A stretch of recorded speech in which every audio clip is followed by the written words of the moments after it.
దేవునికి స్తోత్రం. హల్లెలూయా. మన ప్రభువైన యేసుక్రీస్తు వారి యొక్క నామములో మీ అందరికి కూడా వందనాలు. ఈ రోజున మనం దేవుని వాక్యంలో మనం గమనించినట్లయితే మన ప్రభువైన దేవుడు ఆయన సృష్టికర్త అయి ఉన్నాడు. ఆయన గొప్ప శిల్పి అయి ఉన్నాడు. ఆయన మనను మన తల్లి గర్భంలోనే రూపించినటువంటి వాడుగా ఆయన మనకి జరగబోయేటువంటివి జరిగినటువంటి వాటన్నిటిని కూడా ఆయన ఎరిగిన వాడే మన జీవితాలకు కావలసిన కృపణను గురించడానికి ఆయన సిద్ధంగా ఉన్నట్లుగా జ్ఞాపకం చేస్తూ వచ్చాడు. కారణం ఏంటంటే దేవుడు మనల్ని బలపరిచేవాడు, ఆయన మనల్ని కట్టేవాడని చెప్తున్నాడు. దేవుడు మనల్ని నిర్మించేవాడని చెప్తున్నాడు. ఎందుకంటే దేవుని యొక్క సన్నిధిలో జరిగిన ప్రతి ఒక్క పరిస్థితి దేవునికి తెలుసు. జరగబోయేటువంటి వాటన్నిటి కూడా దేవుడు ఎరిగినవాడుగా ఉన్నాడు కనుక వాటన్నిటిలో నుంచి కూడా మనల్ని లేవనెత్తి మనకు కలిగినటువంటి ప్రతి నష్టాన్ని, మనకు కలిగినటువంటి ప్రతి ఒక్క విచ్ఛిన్నాన్ని దేవుడు సరిచేసేటువంటి వాడుగా ఉన్నట్లుగా దేవుని వాక్యం మనకి సెలవిస్తా వచ్చింది. అందుకని మనం చెప్తున్నాడు కదా, ఆయన పునర్నిర్మించేవాడు అని చెప్తున్నాడు కదా. దేవుని వాక్యంలో మనం గమనిస్తా ఉన్నట్లయితే కీర్తన గ్రంథంలో 147వ కీర్తనలో 2-3 వచనాల్లో యెహోవాయే యెరూషలేమును కట్టువాడు, చెదరిన ఇశ్రాయేలీలను పోగు చేయువాడు, గుండె చెదరిన వారిని ఆయన బాగు చేయువాడు, వారి గాయములు కట్టువాడు. యెహోవా యెరూషలేమును కట్టేవాడు. పాడైపోయిన యెరూషలేముని దేవుడు కట్టించాడు. అలాగే చెరలో ఉన్నటువంటి వారిని, బంధకాల్లో ఉన్నటువంటి తన ప్రజలైన ఇశ్రాయేలును తిరిగి బయటికి తీసుకొని వచ్చాడు. అలాగే అన్నాడు కదా, గుండె చెదరిన వారిని ఆయన బాగు చేయవాడు, ఆయన స్వస్థపరిచే దేవుడు అని చెప్తున్నాడు. మన జీవితాల్లో మనం ఎలాంటి పాడైన స్థితిలో ఉన్నప్పటికీ, ఎలాంటి విరిగిపోయినటువంటి స్థితిలో ఉన్నప్పటికీ, కృంగినటువంటి స్థితిలో ఉన్నప్పటికీ, యెరూషలేములాగా పడగొట్టబడినటువంటి స్థితిలో ఉన్నప్పటికీ కూడా దేవుడు మరలా మనల్ని కట్టేవాడని చెప్తున్నాడు. ఎందుకంటే శిథిలమైన దాన్ని దేవుడు బాగు చేసేవాడు. శిథిలమైన దాన్ని దేవుడు బాగు చేసేవాడు. అందుకని చెప్తున్నాడు కదా, లూకాసు వార్త 19:10 అన్నాడు, యేసు ప్రభు అన్నాడు, అదిగో నశించిన దాన్ని వెతికి రక్షించడానికే మనుష్య కుమారుడు లోకానికి వచ్చాడని చెప్పాడు. ఎక్కడ నాశనం అయిపోయిందో, ఎక్కడ విచ్ఛిన్నం అయిపోయిందో, ఎక్కడ పడద్రోయబడిందో దానంతను కూడా తిరిగి ఆయన కట్టడానికి వచ్చాడని చెప్తున్నాడు. అది పడిపోయినప్పుడు బాధ కలుగుతుంది, అది పడిపోయినప్పుడు గుండెంతా కూడా నిబ్బరం కలుగుతుంది, హృదయం అంతా కూడా గాయం చేయబడతా ఉంటుంది. వాటన్నిటిని కూడా కట్టేవాడు దేవుడే. కాబట్టి ప్రతి శిథిలాన్ని కూడా మరలా పునర్నిర్మించేవాడు ఆయనే. కాబట్టి ఆమోసు గ్రంథంలో 9వ అధ్యాయంలో 11వ వచనంలో ఒక మాట చెప్తా ఉన్నాడు చూడండి. పడిపోయిన దావీదు గుడారమును ఆ దినమున నేను లేవనెత్తి దాని గోడను బాగు చేసి, దాని పోయిన చోట్లను బాగు చేసి, ఎదోము శేషమును నా నామమును ధరించిన అన్ని జనులందరినీ నా జనులు స్వతంత్రించుకొనున్నట్లు పూర్వపు రీతిగా దానిని మరలా కట్టుదును. హల్లెలూయా. ఏం చెప్తున్నానండి? పాడైపోయిన దానిని, శిథిలమైపోయినటువంటి దావీదు గుడారాన్ని ఏం చేస్తాడు? మరలా కడతానని చెప్తున్నాడు. దాన్ని మరలా బాగు చేస్తానని చెప్తున్నాడు. కాబట్టి ఇక్కడ మనం చూస్తూ ఉంటే దావీదు నిర్మించినటువంటి ఆ యొక్క యెరూషలేము, దావీదు ఏర్పాటు చేసుకున్నటువంటి తన యొక్క సామ్రాజ్యం అంతా కూడా ఉదయాన ఏమైంది? అది పాడైపోయింది, కూల్చివేయబడిపోయింది. దేవుడు దావీదుని రాజుగా ఏర్పాటు చేసి సమస్తమైనటువంటి ఇశ్రాయేలు జనాంగానికి అప్పగించాడు. 40 సంవత్సరాలు పరిపాలించిన తర్వాత ఆయన కుమారుడు సొలొమోను 40 సంవత్సరాలు పరిపాలించిన తర్వాత ఆ రాజ్యం అంతా ఏమైపోయింది? విచ్ఛిన్నమైపోయి 700 సంవత్సరాల పూర్వము, క్రీస్తు పూర్వము ఇశ్రాయేల్ అని పిలువబడేటువంటి ఉత్తర భాగము అశూరుల చేత కొనుక్కోబడింది. ఆ తర్వాత 500 సంవత్సరాల చిల్లరలో క్రీస్తు పూర్వము యూదా అనేటువంటి దక్షిణ భాగం ఏమైంది? బబులోను చేత చెరలోకి కొనుక్కోబడిపోయింది. ఇదంతా కూడా దావీదు గుడారం ఏమైపోయిందట? వాడైపోయింది, శిథిలమైపోయింది. ఇప్పుడు ఆ శిథిలమైపోయినటువంటి దావీదు గుడారాన్ని ఏం చేస్తాను? మరలా కట్టదానని చెప్తున్నాడు. నేను బాగు చేస్తానంటున్నాడు. ఎక్కడైతే విచ్ఛిన్నమైపోయిందో, ఎక్కడైతే పాడైపోయిందో దాని అంతటి కూడా నేను మరలా సరిచేసి పూర్వపు వైభవాన్ని దేవుని దానికి కలుగు చేస్తానని జ్ఞాపకం చేస్తున్నాడు. పూర్వపు వైభవాన్ని కలుగు చేస్తా అన్నాడు. ఇక్కడ దావీదు గృహాన్ని, దావీదు యొక్క పురాన్ని, దావీదు నిర్మించిన యెరూషలేమును మాత్రమే కాదు, మన జీవితాలను కూడా ఆయన కట్టేవాడు. ఎక్కడ శిథిలమైందో, ఎక్కడ పాడైపోయిందో, ఎక్కడ పడిపోయిందో దాన్నంతను కూడా దేవుడు పునర్నిర్మాణం చేసేవాడు.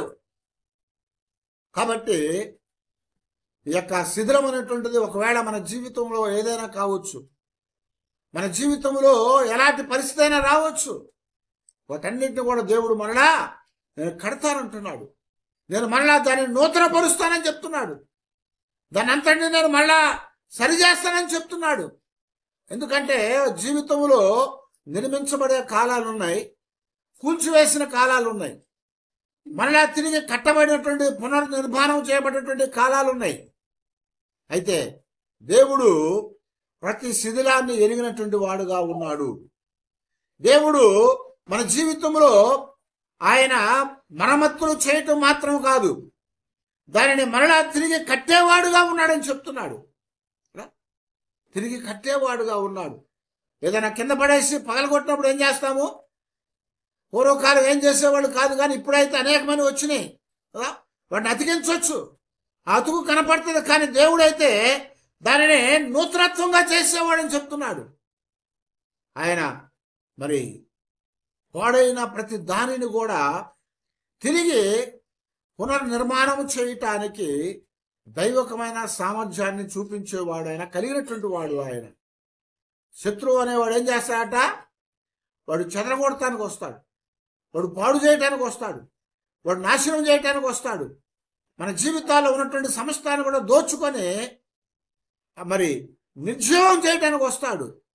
అయితే దేవుడు ఆ పాడైనటువంటి సమస్తాన్ని కూడా తిరిగి కట్టడానికి ఆయన గొప్ప శిల్పై ఉన్నాడని హెబ్రీ రాసిన పత్రికలో ఆయన జ్ఞాపకం చేస్తూ ఉంటాడు. దేవుడు దేనికి శిల్పియో నిర్మాణకుడై ఉన్నాడు అని చెప్తున్నాడు. దేవుడు శిల్పి, నిర్మాణకుడు. ఆయన శిల్పి అనేవాడు ఒక ఆకారము నిరాకారంతో ఉన్నదానిని ఆకారంలోకి తీసుకొని వస్తాడు. నిర్మించేవాడు ఏం చేస్తాడు? ఏమి లేని దగ్గర నిర్జలమైనటువంటి ప్రదేశంలో కడతాడు. కాబట్టి ఆ యొక్క శిథిలమైంది మన జీవితంలో ఏదైనా కావచ్చు. అయితే దేవుడు వాటన్నిటి కూడా పునర్నిర్మాణము చేయటానికి, ఆయన తిరిగి కట్టడానికి ఆయన సామర్థ్యం కలిగిన వాడుగా జ్ఞాపకం చేస్తున్నాడు. మనం ఇక్కడ గమనించినట్లయితే ప్రతి శిథిలాన్ని కూడా దేవుడు బాగు చేసేవాడు. వాస్తవానికి మనం గమనించినట్లయితే దావీదు గుడారం పాడైపోయింది. ఆ పాడైపోయినటువంటి దావీదు గుడారాన్ని మరలా దేవుడు కట్టించానని చెప్తున్నాడు. ఇశ్రాయేలు మరలా నేను సమకూర్చుదును అని చెప్పాడు. ఇశ్రాయేల్ని సమకూరుస్తాను. బబులోను నుంచి దేవుడు మరలా తీసుకొని వచ్చాడు. ఆయన జెరుబ్బేలు ద్వారా, ఎజ్రా ద్వారా, నెహెమ్యా ద్వారా జనాన్ని మరలా తీసుకొని యెరూషలేములోకి వచ్చాడు. ఆ యెరూషలేములోకి వచ్చినప్పుడు ఏమైంది తెలుసా? పట్టణమంతా కూడా కూల్చివేయబడిపోయింది, ప్రాకారాలు కాల్చివేయబడ్డాయి, దేవాలయం అంతా కూడా పాడైపోయింది, నిర్జీవమైనటువంటి ప్రదేశంగా చేయబడిపోయింది. నెహెమ్యా గ్రంథంలో, ఎజ్రా గ్రంథంలో జ్ఞాపకం చేస్తూ ఉంటాడు, అదిగో నా పట్టణం ఎలా ఉందట, పెంట కుప్పగా చేయబడిందని చెప్తున్నాడు. అయితే దేవుడు అలాంటి పెంటలోంచి, మన్నులో నుంచి దేవుడు మనల్ని పైకి లేవనెత్తేవాడు అని చెప్తున్నాడు. పెంట కుప్పలో నుంచి పైకి లేవనెత్తేవాడు ఆయనే. కాబట్టి ఆ శిథిలములో నుంచి దేవుడు మళ్ళా మనల్ని కట్టేవాడు. ఆయన ఎందుకు విశ్వాసం ఉంచిన వారందరినీ కూడా మళ్ళా ఆయన పైకి లేపి ఆయన కట్టేవాడని జ్ఞాపకం చేస్తున్నాడు. 445వ సంవత్సరం క్రీస్తు పూర్వంలో నెహెమ్యాను పిలిచి యెరూషలేము వెళ్ళి దాన్ని కట్టమని చెప్పాడు. దేవుడు మన జీవితాల్లో మొట్టమొదటగా పాడైన ప్రతిదాన్ని చూసి దాన్ని తిరిగి పునర్నిర్మించడానికి కావలసినటువంటి ఒక ఆలోచన కలిగిన వాడుగా ఉన్నాడు దేవుడు. పాడైపోయిన శిథిలాన్ని చూసినటువంటి దేవుడు దాన్ని అలా విడిచిపెట్టలేదు. ఏం చేశాడ? దాన్ని తిరిగి నిర్మించడానికి కావలసినటువంటి ఒక ప్రణాళికను ఆయన కలిగినటువంటి వాడుగా ఉన్నాడు అని చెప్తున్నాడు. బానిసలుగా కొనిపోబడ్డటువంటి ఇశ్రాయేల్ జనాంగాన్ని, యూదా జనాంగాన్ని మళ్ళా తిరిగి రప్పించడానికి దేవుని ప్రణాళిక ఉంది. దాని కొరకు ఏం చేశాడు దేవుడు? ఎస్తేరును ముందుగా రాణిగా చేశాడు. హస్తరహోషు అనేటువంటి రాజు కుమారుడైనటువంటి దర్యావేషు ద్వారా, ఆయన కుమారుడైనటువంటి దర్యావేషు ద్వారా ఇశ్రాయేలు ప్రజలను తిరిగి దేవుని రాజ్యంలోని, అంటే దేవుని పట్టణంలోని, అంటే దావీదు పురానికి వెళ్ళటానికి ఆజ్ఞ ఇచ్చాడు. అది దేవుని యొక్క ప్రణాళికని జ్ఞాపకం చేస్తున్నాడు. పాడైపోయిన స్థితిలను చూసిన దేవుడు దాన్ని విసర్జించలేదు. మనమైతే ఏం చేస్తామంటే, పాడైపోయింది కదా, ఇది వద్దండి అనుకుంటాం కదా, ఇది వద్దనుకుంటాం. అది నిర్జనం అయిపోయింది కాబట్టి ఇది మనకు వద్దనుకుంటాం. కానీ దేవుడు ఎప్పుడు కూడా ఇది పాడైపోయింది నాకు వద్దనుకునేవాడు కాదు. పాడైన దానిలో నుంచే దేవుడు మరలా మనల్ని పునర్నిర్మాణము చేసే దేవుడుగా ఉన్నాడు. ఎందుకంటే ఆయన మన జీవితాల్లో ఎలాంటి పరిస్థితి అయినా రావచ్చు, దాని అంతను కూడా దేవుడు ఎరిగినవాడని చెప్తున్నాడు. ప్రతి ఒక్క విరిగినటువంటి దాని వినాశనాన్ని గురించి దేవుడు ఆయన తెలుసుకున్నటువంటి వాడు. అందుకని కీర్తన గ్రంథంలో 34వ కీర్తనలో 18వ వచనంలో చెప్తున్నాడు చూడండి, విరిగిన హృదయం కలిగినటువంటి వారికి, నలిగిన మనస్సు కలిగినటువంటి వారికి దేవుడు ఆసన్నముగా ఉన్నాడు. వారిని రక్షించడానికి, వారిని తిరిగి పునర్నిర్మాణం చేయటానికి ఆయన నీ పరిస్థితిని ఎరిగినటువంటి వాడు. అందుకని నాకు చదివినట్టుగా 147 కీర్తన అన్నాడు, గుండె చెదరిన వారిని ఆయన బాగు చేసేవాడు. చెదరిపోయిన ఇశ్రాయేలును ఆయన పోగు చేసే దేవుడు. ఇక్కడ దేవుడు సమస్తం ఎరిగిన వాడు. మన జీవితాల్లో నలిగినటువంటి, విరిగినటువంటి ఆ సమస్తాన్ని ఆయన ఎరిగిన వాడుగా జ్ఞాపకం చేస్తున్నాడు. దాన్ని బాగు చేయటానికి దేవుడు ఇక్కడ ఆయన మనకు సెలవిస్తున్నాడు కదా. ఆయన ఒక గొప్ప ప్రణాళికను కలిగి ఉన్నాడు. మనం అనుకోవచ్చు, ఇదేం చేస్తాడండి, ఇది ఎలా చేస్తాడని అనుకోవచ్చు. కొన్నిసార్లు దాన్ని చేయటానికి కొన్ని ఇబ్బందులు ఎదురవ్వచ్చు. కానీ ఇర్మీయా గ్రంథంలో 29:11 చెప్తున్నాడు కదా, నేను మిమ్మల్ని గూర్చి ఉద్దేశించిన సంగతులను నేను నెరవేరుస్తానని చెప్తున్నాడు. రాబోయే కాలానికి మీకు నిరీక్షణ కలుగునట్లుగా అవి సమాధానకరమైన ఉద్దేశములే కానీ హానికరమైనవి కావు. ఇదే యెహోవా వాక్కు అని చెప్తా ఉన్నాడు. దేవుడు బాగు చేయాలంటే ఏం చేయాలి? దాన్ని సరిచేయాలి కదా. విరిగిన దాన్ని అతికించాలంటే ఏం చేయాలి? ఆ విరిగిన దగ్గర ఉన్నటువంటి మట్టి మశానాన్ని తీసివేయాలి. అవునా? అది తీసివేయకపోతే దాన్ని అతకదని, అది బాగు చేయబడదు. కనుక కొన్నిసార్లు అది బాగు చేయాలంటే కొంత శ్రమ కలగవచ్చు, కానీ అవి హానికరమైనటువంటివి కాదు, కానీ సమాధానకరమైనటువంటి సంగతులను, ఉద్దేశాలను దేవుడు మన కొరకు కలిగి ఉన్నాడు అని జ్ఞాపకం చేస్తున్నాడు. ఇలా మనం చెప్పుకున్నట్టుగా ప్రతి దానికి ఒక సమయం ఉంది. అందుకే ప్రసంగం అన్నాడు ఈ మాట. ప్రసంగంలో 3వ అధ్యాయం 1వ వచనంలో 3వ వచనంలో ప్రతిదానికి సమయము కలదు, ఆకాశము కింద ప్రతిదానికి కూడా సమయము కలదు. పడగొట్టడానికి సమయం ఉంది, కట్టడానికి సమయం ఉందట. పడగొట్టాడు కనుక దాన్ని తిరిగి కట్టడానికి దేవుడు ఒక సమయాన్ని మన జీవితాల్లో ఇచ్చేవాడుగా ఉన్నాడు. మనం విచ్ఛిన్నం అయిపోయి ఉండొచ్చు, విరిగిపోయినటువంటి హృదయాన్ని, నలిగినటువంటి ఆ మనస్సుని కలిగి ఉండొచ్చేమో, కానీ దాన్ని తిరిగి సరిచేయటానికి ఆయన సరి అయిన సమయాన్ని మనకు అనుగ్రహించాడు అని చెప్తున్నాడు కదా. ఆయన సరి అయిన సమయాన్ని మనకి అనుగ్రహించాడు. ఆయన మన జీవితంలో పునాదిని తీసి మరలా ప్రారంభించేవాడు. ఆయన పునాదిలో నుంచి మరలా దేవుడు మనల్ని బాగు చేసేవాడు. ఆ పాడైపోయిన ఇశ్రాయేలుని, పాడైపోయిన సియోనుని నేను బాగు చేస్తానని చెప్తున్నాడు ఇక్కడ. అందుకొరకే చెప్తున్నాడు కదా, యెషయా గ్రంథంలో 28వ అధ్యాయం 16వ వచనం చెప్తున్నాడు కదా, సియోనులో పునాదిగా రాతిని వేసిన వాడిని నేనే, అది పరిశోధింపబడిన రాయి, అమూల్యమైన తలరాయి, బహు స్థిరమైన పునాది అయిన మూలరాయి ఉన్నది. విశ్వసించువాడు కలవరపడడు. హల్లెలూయా. ఏం చేశాడంటే దేవుడు పాడైపోయిన దానికి తిరిగి పునాదిని వేశాడు. ఆ పునాది సియోనులో వేశాట.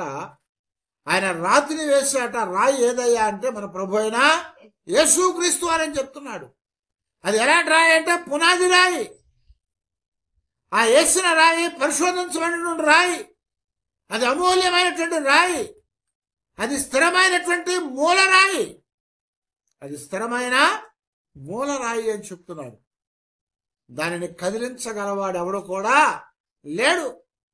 ఆ పునాది మీద మనం కట్టబడాలి. ఆ పునాది మీద మనల్ని కట్టడానికి దేవుడు ఒక ప్రణాళిక కలిగి ఉన్నాడు. మన జీవితాల్లో ఎంతగా విచ్ఛిన్నమైపోయి విరిగినటువంటి స్థితిలో ఉన్నప్పటికి కూడా దానిని క్రీస్తు అనే పునాది మీద ఆయన మనల్ని కట్టేయడానికి ఆయన ప్రణాళికను కలిగి ఉన్నాడు.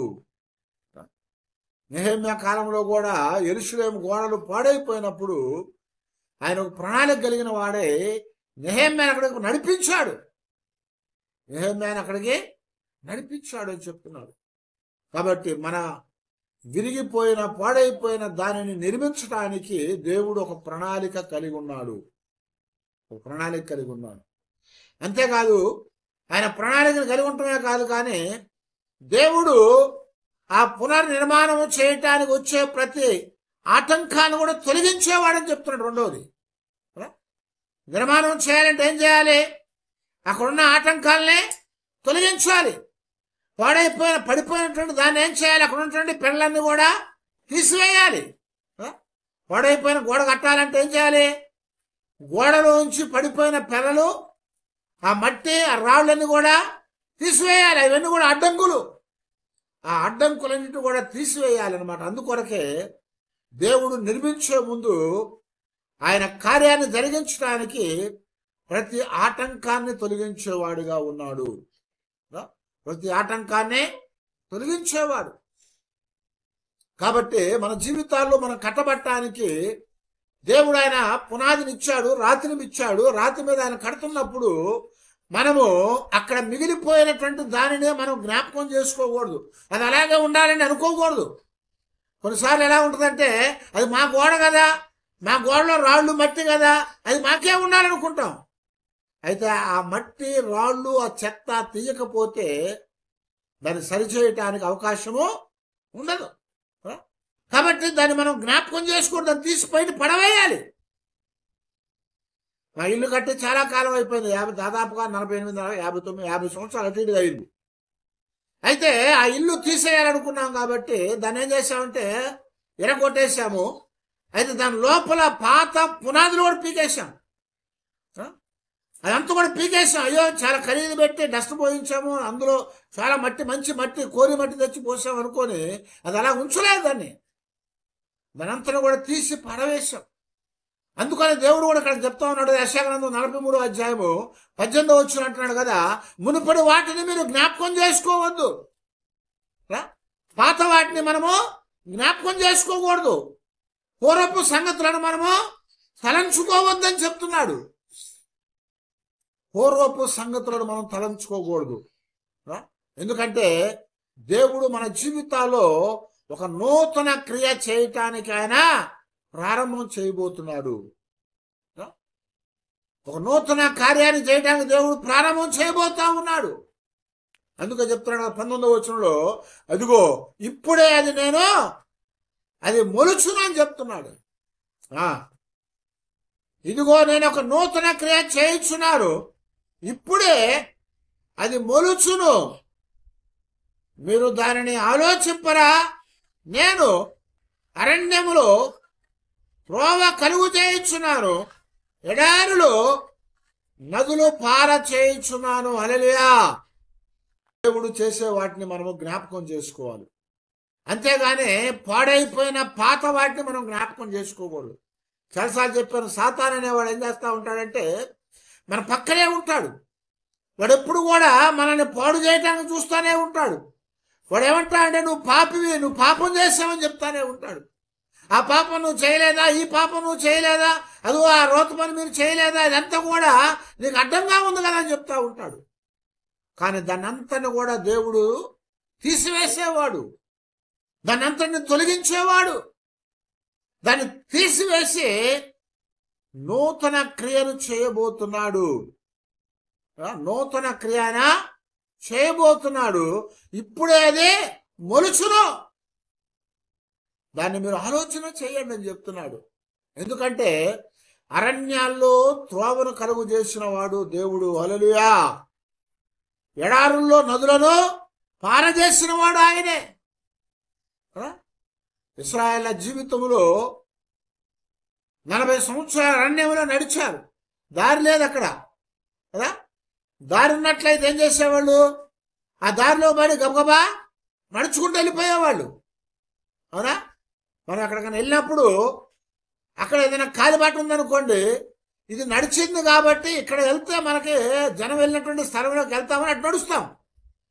కానీ అక్కడ ఏ బాట లేకపోతే ఎక్కడికి వెళ్ళాలో తెలియదు. కానీ అరణ్యములో ఆయన త్రోవను కలుగు చేసి 40 సంవత్సరాలు ఇశ్రాయేలు నడిపించి వాళ్ళని తిరిగి కట్టాడు. ఎడారుల్లో నదులను పారదేశాడు ఆయన. కనుక సాతాను మనకి జ్ఞాపకం చేసే ప్రతి విధమైనటువంటి ఆ పాత బాధలని, పాత తప్పిదాలని మనం పక్కన పెట్టేసి దేవునితో మనం ముందుకు నడవాలి.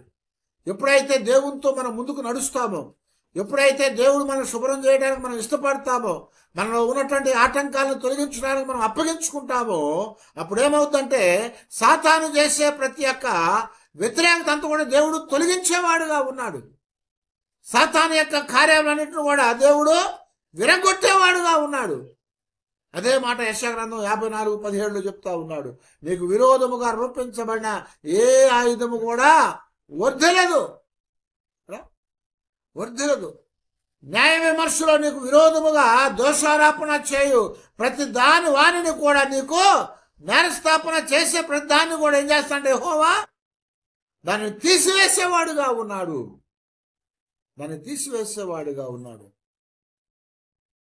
కాబట్టి అన్నాడు కదా, నీతి నా వలన కలుగుతుందని దేవుడు చెప్పాడు కదా. దేవుడు బాగు చేస్తానని చెప్తున్నాడు. కనుక మనము ఆయన పునర్నిర్మాణము చేయటానికి వ్యతిరేకంగా వచ్చినటువంటి సమస్తాన్ని కూడా మనం ఏం చేయాలంట? దేవుడు తీసివేయటానికి మనము ఇష్టపడాలి. దాన్ని తీసివేయడానికి ఇష్టపడాలి. వద్దు ప్రభా, బాధ అవుతుందయా, గాయం అవుతుందయా, నొప్పిగా ఉంటుందయా అని మనం చెప్పకూడదు. గాయం చేయకపోతే అందులో ఉన్న చెడుని బయటికి రాదు. ఒక చిన్నది ఏదైనా గుచ్చుకుందనుకోండి, ఒక గడ్డ వచ్చిందనుకోండి, ఒక కురుపు వచ్చిందనుకోండి, అది చీము పడుతుంది. ఆ చీము పట్టినప్పుడు ఏం చేయాలి? దాన్ని గాయం చేయాలి. అది గాయం చేయకపోతే ఏమవుతుంది? అది లోపలే ఉండి మిగిలినటువంటి భాగం అంతా కూడా ఏం చేస్తుంది? ఇంకా పాడు చేస్తుంది, ప్రమాదాన్ని కలుగు చేస్తుంది. చివరికి ప్రాణం పోయే పరిస్థితిని తీసుకొచ్చేదిగా ఉంటుంది. అయితే దేవుడు చెప్తున్నాడు కదా, దాన్ని గాయం చేయాలి. అది గాయం చేసి దాన్ని తీసివేయాలి. ఆ పాడైపోయిన దాన్ని శుభ్రం చేయటానికి మనం ఒప్పుకోవాలి. వద్దు ప్రభు అనే వారంగా మనం ఉండకూడదు. అలా ఉన్నట్లయితే మన జీవితాల్లో ధైర్యాన్ని కోల్పోతాం. అలా ఉన్నట్లయితే మన జీవితాల్లో మనం ఎప్పుడు కూడా సరిచేయబడే వారంగా, కట్టబడే వారంగా మనం ఉండం. కాబట్టి దేవుడు తన ప్రజలైనటువంటి వారికి ఆయన పని చేయటానికి బలాన్ని ఇచ్చేవాడుగా ఉన్నాడు. అందుకే హగ్గయ్య చెప్తా ఉంటాడు కదా, హగ్గయ్య గ్రంథంలో 2:4 చెప్తాడు కదా, అయినను యెహోవా ఆజ్ఞ ఇచ్చినదేమనగా జెరుబ్బాబెలు ధైర్యము తెచ్చుకొనుము, ప్రధాన యాజకుడవు యెహోజాయాదా కుమారుడు అయిన యెహోషువ ధైర్యము తెచ్చుకొనుము. దేశములో ఉన్న సమస్త జనులారా ధైర్యము తెచ్చుకొని పనిని జరిగించండి, నేను మీకు తోడుగా ఉన్నాను, ఇదే యెహోవా వాక్కు అని హగ్గయ్య 2:4 జ్ఞాపకం చేస్తున్నాడు. నేను మీకు తోడుగా ఉన్నాను. దేవుడు మనతో ఉన్నాడు. ఆ యొక్క పాడైన దాని అంతను కూడా శుభ్రం చేయటానికి, దాని అంతను కూడా తీసివేయటానికి, ఆటంకాలన్నింటినీ కూడా తొలగించడానికి దేవుడు మన దగ్గర ఉన్నాడు కాబట్టి మనం భయపడకుండా ధైర్యం తెచ్చుకొని మన జీవితాల్లో మనం ఏం చేయాలంట, దేవుడు దాన్ని చేయటానికి మనల్ని మనము అప్పగించుకునే వారంగా మనం ఉండాలి అని చెప్తున్నాడు. కనుక పునర్నిర్మాణం చేయటానికి దేవుడు ఆత్మీయ ఓదార్పును మనకు అనుగ్రహించి మనకున్నటువంటి ప్రతి ఆటంకాన్ని కూడా తీసివేస్తాడు. ఆ ఆటంకాలు తీసివేయకపోతే శత్రువును మనం ఓడించలేము. నెహెమ్యా వచ్చి పాడైపోయిన యెరూషలేము గోడలను కడతా ఉంటే ఏమైంది తెలుసా, సంబలేటు తోబియతు అనేటువంటి వారు ఇద్దరు యూదులైనటువంటి వారే, వారు ఏమయ్యారంట, సంకరి వారైపోయారు. వారు ఏం చేశారట, ఆ గోడలు కట్టకుండా, దేవాలయాన్ని నిర్మించకుండా, పాడైన దాన్ని పునర్నిర్మాణం చేయకుండా అనేకమైనటువంటి ఆటంకాలు కలిగించారు. వారేమంటున్నారు తెలుసా, ఇదిగో మీరు గోడలు కడతా ఉన్నారు, ఇదిగో మీరు కట్టిన గోడ మీద నక్కలు దూకితే ఏమవుతాయట, అవి పడిపోతాయి. కట్టిన గోడ మీద నక్కలు దూకితే పడిపోతాయట. పూర్వకాలం దళ్ళుండేవి తెలుసా. దళ్ళు అంటే ఎండిపోయిన కర్రలు తెచ్చి వాటిని కింద పెట్టి వాటికి అడ్డంగా కొన్ని కర్రలు పెట్టి కట్టేవాళ్ళు. దాన్ని దడి అంటారు. కొంతమంది ఏం చేసేవాళ్ళంటే తూటాకులు అంటారు కదా, తూటాకులు అంటారు. లేకపోతే ఆ తూటాకులు ఏంటంటే నీళ్ళు ఎక్కువ దగ్గర మొలుస్తూ ఉంటే, ఆ బురదలో మొలుస్తూ ఉంటే పొడవుగా పెరుగుతాయి, పూలు వస్తూ ఉంటాయి, పనికిరావయ్యి కదా. ఆ తూటాకులను తీసుకొచ్చి ఏం చేస్తారంటే దాన్ని అక్కడ పాతి కాస్త నీళ్లు చల్లితే చాలు మొలిసేస్తుంది. వాటిని పాతేవాళ్ళు. వాటిని పాతేసి ఏం చేస్తారంటే వాటికి కర్రలు కట్టేవాళ్ళు, దానికి నీళ్లు పోసేవాళ్ళు. అవి మొలిచాయి. అవి మొలిచిన తర్వాత ఏమవుతుందంటే ఎండిపోయింది అనుకోండి, దాని మీద కోడులు దూకిన కుక్కలు దూకిన పడిపోద్ది అది. అందుకని ఏం చేస్తారంటే అది పాతి దానికి నీళ్లు పోస్తూ ఉంటే అది మొలిచి పచ్చిగా ఉంటుంది. ఎండిపోయిన దాని మీద దూకితే కుక్క పడిపోద్ది కదా, పచ్చిగా ఉన్న దాని మీద దూకితే పడిపోద్దా, పడదు. అది ఒకటి కాదు, కర్రలు వరుసగా పేరుస్తారు, అది మొలుస్తాయి. వాటి మీద దూకినా కానీ పడవు. అందుకని మా వైపు ఆ తూటాకులు పెట్టేవాళ్ళు, లేకపోతే మరి తాటి కమ్మలు ఉంటాయి కదా, వాటిని తెచ్చి పెట్టేవాళ్ళు. అవి ఏమవుతాయి అంటే కొన్ని రోజులకి ఎండాకాలం రాగానే ఎండిపోయి పాడైపోతాయి. అందుకని తూటాకులు పెడితే ఆ తూటకాళ్ళు మొలిసిన తర్వాత ఎండాకాలం కూడా చచ్చిపోవాయి. అవి బలంగా ఉంటాయి, బలంగా ఉంటాయి. వాటి మీద ఏ కుక్కలు దూకినా కానీ పడకుండా ఉంటాయి. అలాంటిది ఇక్కడ సంబెరెటు తోబితు అనేటువంటి వారు నెహెమ్యా గోడలు కడతా ఉంటే ఏమైంది తెలుసా, వాళ్ళు వచ్చాను కదా, మీరు కట్టే గోడల మీద నక్కలు దూకితే అవి పడిపోతాయి అంటున్నారు. ఆ స్థలం అంతా ఏమైపోయింది, యెరూషలేమంతా నక్కలకు నివాసం అయిపోయింది. పాడైపోయిన దగ్గర ఏం చేస్తాయి, కుక్కలు పందులు చేరుతూ ఉంటాయి కదా. పాడైపోయిన స్థలాల్లో కుక్కలు చేరుతాయి, పందులు చేరుతూ ఉంటాయి. కుక్కలు చేరంగానే పందులు పారైపోతూ ఉంటాయి. అయితే పూర్వకాలము ఆ స్థలాల్లో ఏమవుతుందంటే నక్కలు చేరేవి. ఆ నక్కలు ఇప్పుడు దూకితే గోడ మీదుగా గోడ పడిపోద్ది అన్నారు. ఆ గోడ ఎంత పెద్దది తెలుసా, యెరూషలేము గోడ చాలా పెద్ద ప్రాకారం. అలాంటి ప్రాకారాలు కడితే వాటి మీద నక్కలు దూకినప్పుడు పడిపోతాయి అని వాళ్ళు ఎన్నో ఆటంకాలు చేశారు. కానీ దేవుడు ప్రతి శత్రువు యొక్క ఆ అస్త్రాన్ని ఏం చేశాడు, విరగొట్టేశాడు. ఆయనకు వ్యతిరేకంగా రూపించినటువంటి ఆయుధాలని ఆయన విరగొట్టేశాడు. వాళ్ళ మాటలన్నింటినీ కూడా గాయం కాకుండా, వాళ్ళ మాటలకి నిరాశ చెందకుండా నెహెమ్యాను ఇశ్రాయేలు ప్రజలను ఆయన బలపరిచాడు. వారిని బలపరిచి అవి కట్టడానికి దేవుడు గొప్ప శక్తిని వాళ్ళకి ఇచ్చాడని నెహెమ్యా గ్రంథంలో 6వ అధ్యాయం 15-16 వచనాలు మనకి 15-16 వచనాల్లో దేవుడు మనకి జ్ఞాపకం చేస్తూ ఉంటారు. ఆ ప్రాకారాలు వారు మొదలుపెట్టిన తర్వాత ఎన్ని రోజుల్లో కట్టారు తెలుసా, 52 దినాల్లో కట్టేశారట. యెరూషలేము చుట్టూ ఉన్న ప్రాకారాలు, పడిపోయినటువంటి దేవాలయం గోడల్ని 52 రోజుల్లో వారు కట్టారు. కాబట్టి ఎంత గొప్ప కార్యము కదా. ఆ సమస్త పడిపోయిన వాటి కొరకు ప్రణాళిక కలిగిన దేవుడు ఆ ప్రణాళిక ప్రకారంగా దేవుడు దాన్ని జరిగించడం ప్రారంభించాడు. దాని కొరకు అక్కడ ఉన్నటువంటి సమస్తమైనటువంటి ఆటంకాలనే దేవుడు తొలగించాడు.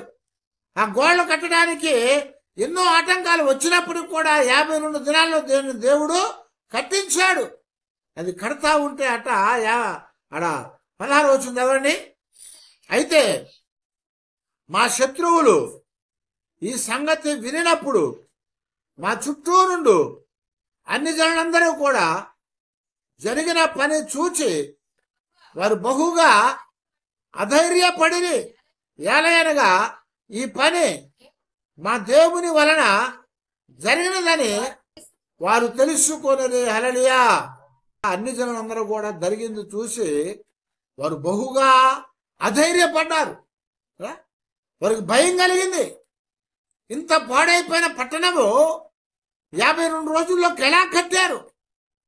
ఇన్ని ఆటంకాలు కలుగుతా ఉన్నాయి, ఇన్ని ఇబ్బందులు కలుగుతా ఉన్నాయి.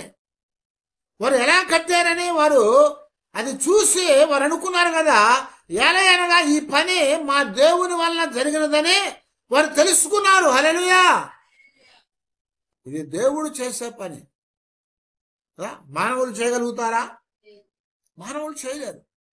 పాడైపోయిన దానిని 52 దినాల్లో కట్టడము అది సామాన్యమైన పని కాదు. అది దేవుడు జరిగించిన కార్యమని ఆ చుట్టూ ఉన్న అన్ని జనాంగం తెలుసుకొని ఏం చేశారంట? వారు భయపడ్డారు. అయితే దేవుడు మరొక గొప్ప కార్యం జరిగించేవాడు. అదేదయ్యా అంటే ప్రణాళిక కలిగి ఉన్నాడు మాత్రమే కాదు, ఆటంకాలు తొలగించడం మాత్రమే కాదు, కానీ పూర్వపు వైభవాన్ని కంటే కూడా గొప్ప వైభవాన్ని ఆయన కలుగు చేసేవాడు. పాడైపోయినటువంటి దానికి ఏదో అతుకులేసి అలా చేయటం కాదు. పూర్వం ఉన్నటువంటి వైభవం కంటే గొప్ప వైభవాన్ని దేవుడు కలుగు చేస్తానని చెప్తా వచ్చాడు. దేవుడు దేవాలయాన్ని కట్టించినప్పుడు సొలొమోను అది గొప్ప మహిమతో నింపబడింది. దాన్ని చూసిన వారు ఆశ్చర్యపోయారు.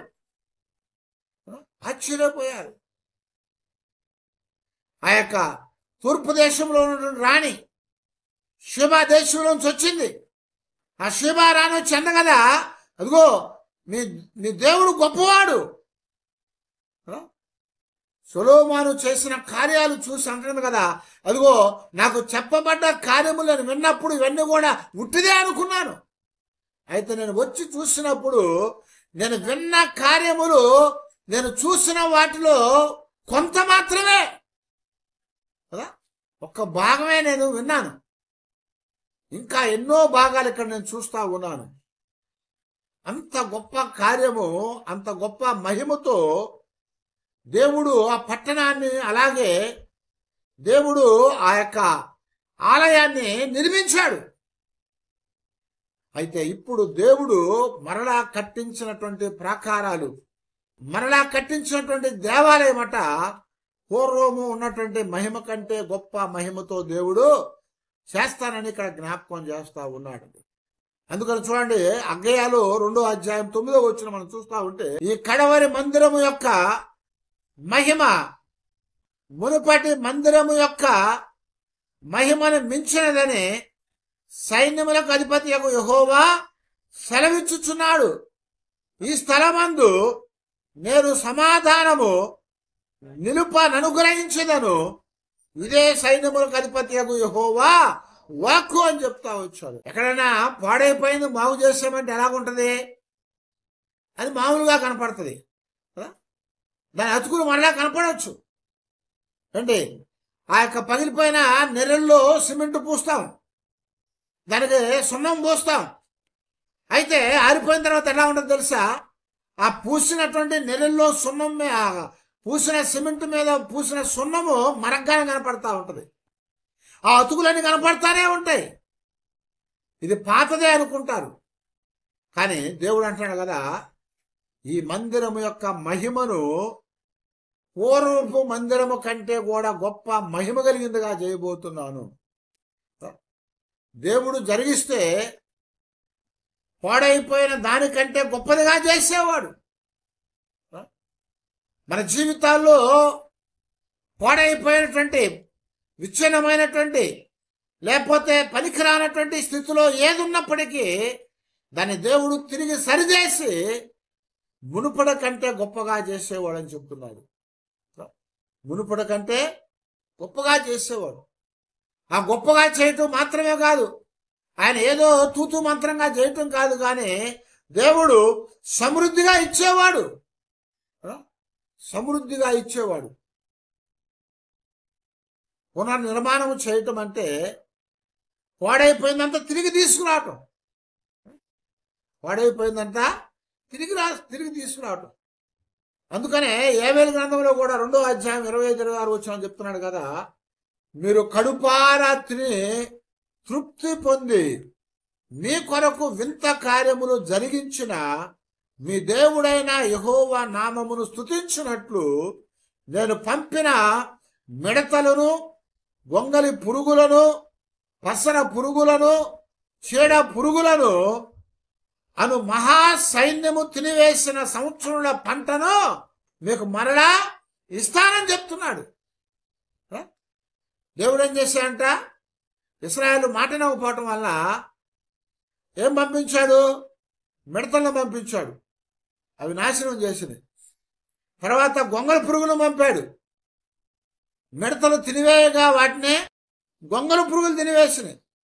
గొంగళ పురుగులు తినివేయగా మిగిలిన దాన్ని పసర పురుగులు తినేసినాయి.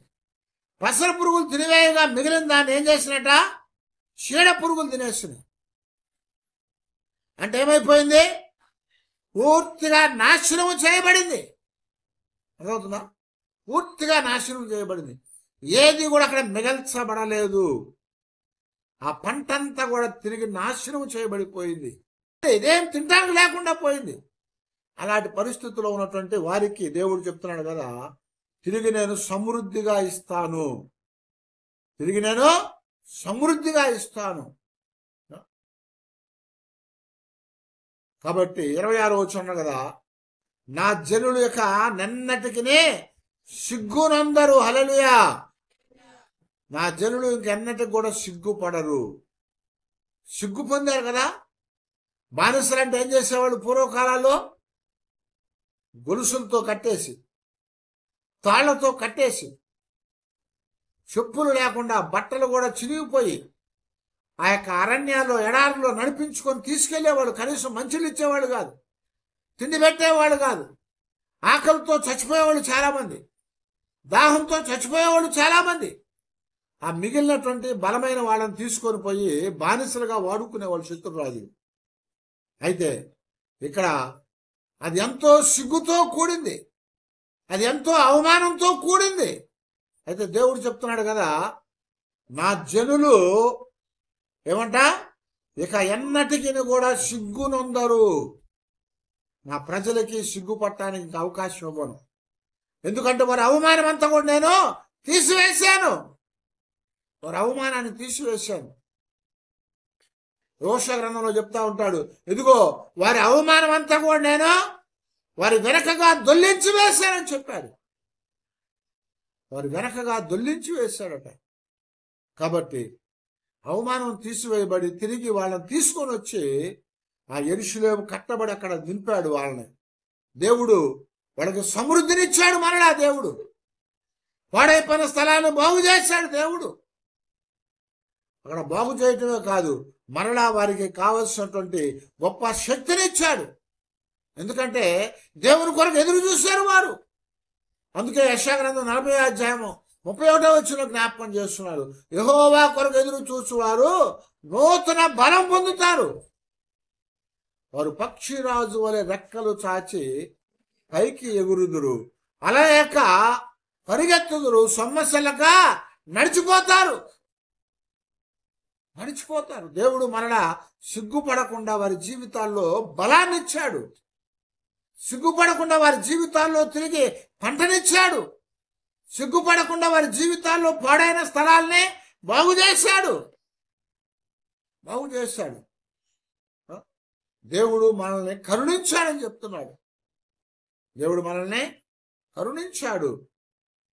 కాబట్టి దేవుడు కరుణించి మన ఎడల దయ చూపించాడు. కాబట్టి మనము ఆయన సన్నిధిలో సాక్షులుగా ఉండగలగాలి. యోబు జీవితాన్ని మనం చూసినప్పుడు అంతా కూడా పాడైపోయింది కదా. మరి 38 అధ్యాయాలు 39 అధ్యాయాల వరకు కూడా అనేకమైనటువంటి విషయాలు అక్కడ రాయబడతా వచ్చినాయి. కానీ 42వ అధ్యాయంలోకి వచ్చేలకే దేవుడు ఏం చేశాడు తెలుసా? దేవుడు యోబును పునర్నిర్మాణం చేశాడు. పునర్నిర్మాణం చేశాడు. ఆయన కలిగిన నష్టం అంతటి కూడా తిరిగి సమకూర్చాడు రెండంతలుగా. పిల్లలు తప్పించి పోగొట్టుకున్న ఆస్తి రెండంతలుగా వచ్చింది, పోగొట్టుకున్న గాడిదలు రెండంతలుగా వచ్చినాయి, పశువులు రెండంతలుగా వచ్చినాయి, ఆయనకున్న సంపద రెండంతలుగా ఇవ్వబడింది. ఎందుకంటే దేవుడు ఇచ్చేవాడు, దేవుడు సమృద్ధిగా ఇచ్చేవాడు, అవమానాన్ని తీసివేసేవాడు. అలాగా చేసి అంటాడు కదా. ఇప్పుడు మన జీవితాల్లో మనము దేవుడు ఇచ్చినటువంటి మన యొక్క విశ్వాసాన్ని మనం కాపాడుకొని ఆయనకి సాక్షులుగా మనం నిర్మించబడే వారంగా దేవునికి అప్పగించుకోవాలి. కాబట్టి ప్రియా దేవుని బిడ్డలారా, విరిగిన దానిని దేవుడు కట్టే దేవుడు, పాడైపోయిన దాన్ని తిరిగి నిర్మించే దేవుడు. ఆయన ఏదో అతుకులేసేవాడు కాదు, పునాదిలో నుంచి ఆయన మరలా మనల్ని కట్టేవాడు. ఎదుగో ఊరక ఎంతో కొంత ఇచ్చేవాడు కాదు, సమృద్ధిని కలుగు చేసేవాడు. ప్రతి అవమానాన్ని ఆయన తీసివేసేవాడు, రెండంతల ఆశీర్వాదాన్ని మనకి ఇచ్చేవాడు. అది ఇచ్చి దేవుడు చెప్తున్నాడు కదా, మరలా మన జీవితాలకి కావలసిన మేలులతో మనల్ని నింపి పూర్వపు మందిరము కంటే, పూర్వం ఉన్న మహిమ కంటే అధికమైన మహిమను మనకి అనుగ్రహించేవాడు. నెహెమ్యా ఎజ్రా వచ్చి దేవాలయానికి ఆ పట్టణాన్ని కట్టాడు. నెహెమ్యా వచ్చి ఆ పట్టణాన్ని దేవాలయాన్ని కట్టాడు. అది కట్టినప్పుడు ఏమైందయ్యా అంటే దేవుని మహిమ అందులో తిరిగి వచ్చింది. అలాగే దేవుని చేత కట్టబడితే మన జీవితాల్లో పాడైన ప్రతి స్థలము కూడా దేవునికి అప్పగించినట్లయితే దేవుడు కడతాడు. అది కట్టినట్లయితే ఏమవుతుందయ్యా అంటే తిరిగి మహిమతో నింపబడతాము. ఆ మహిమతో నింపబడటానికి ప్రతి విచ్ఛిన్నమైనటువంటి పాడైపోయినటువంటి మరి ఎక్కడైతే శిథిలమైపోయిందో ఆ స్థలాన్ని మనం దేవునికి అప్పగించాలి. అప్పగించినప్పుడు దేవుడు దాన్ని అంతను కూడా శుభ్రం చేసి మరలా కట్టేవాడుగా ఉన్నాడు. ఆయన కట్టినప్పుడు మనకి మహిమను కలిగించుతాడు. ఆయన కట్టినప్పుడు ఆయన ఆశీర్వాదాలతో నింపుతాడు. ఆయన కట్టినప్పుడు మరి రెండంతలుగా దీవెనిచ్చేవాడుగా ఉన్నాడు. ఆ దీవెన పొందాలంటే మనం దేవునికి అప్పగించుకోవాలి. ఆయనకు అప్పగించుకొని, దేవా నీ ప్రణాళిక చొప్పున నా శిథిలమైన జీవితాన్ని కట్టు అని మనం అడగాలి. అదిగో ఆటంకంగా ఉన్నటువంటి ప్రతి దాన్ని కూడా తొలగించు ఆయన. ఇదిగో పూర్వం ఉన్నటువంటి మహిమ కంటే, వైభవాన్ని కంటే కూడా అధికమైన వైభవాన్ని కలుగు చేయమనడా. నీ నామములో మా జీవితాలకు మేలు కలిగించిన ఆయన అని దేవుని దగ్గర ప్రార్థన చేసుకున్నాం. తల వంచి ప్రార్థన చేసుకున్నాం.